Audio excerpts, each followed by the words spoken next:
È un tassello importante, sono 18 chilometri, nei prossimi mesi contiamo di chiuderla definitivamente, verso giugno sarà aperta, tutti i 59 chilometri saranno aperti al traffico. È il penultimo lotto della Valdastico Sud, quello inaugurato in mattinata da Santa Margherita d'Adige in territorio padovano a Badia Polesine, nel Rodigino. Un casello, 18 km e un ponte strallato di 310 metri con due antenne di oltre 100 metri di altezza sul fiume Adige. Valdastico Sud super tecnologica e rispettosa dell'ambiente che sarà completata nei primi 6 mesi del 2015 con lotto in terra vicentina da Santa Margherita d'Adige ad Agugliaro. Per noi resta prioritario il suo completamento, per noi rappresenta un nuovo valico verso nord e quindi l'arrivo direttamente su Brennero.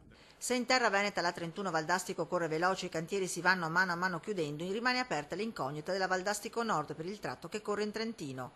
A frenare la corsa è la provincia autonoma di Trento che punta i piedi e fa obiezione. Stop forzato al quale lo stesso ministro delle infrastrutture Maurizio Lupi, intervenuto all'inaugurazione, replica infastidito. È inaccettabile che la provincia autonoma di Trento blocchi la realizzazione di quest'opera. I tempi ormai si fanno stretti, il Veneto incalza e vuole risposte. A tutt'oggi il Consiglio dei Ministri non ha deliberato, c'è stato solo un passaggio in CIPE e il CIPE ha rimandato un ulteriore tavolo. Io direi che ai tavoli bisogna segare le gambe e togliere le poltrone perché di tavoli sulla Valdastico Nord non ne servono più. Valdastico Nord ostaggio dell'obiezione della provincia autonoma di Trento, ma i suoi giorni sembrano ormai contati. La legge prevede che sia possibile superare le obiezioni anche di una provincia autonoma, perché la provincia autonoma di Trento mi sembra ancora che sia in Italia, che usufruisca di risorse dell'Italia.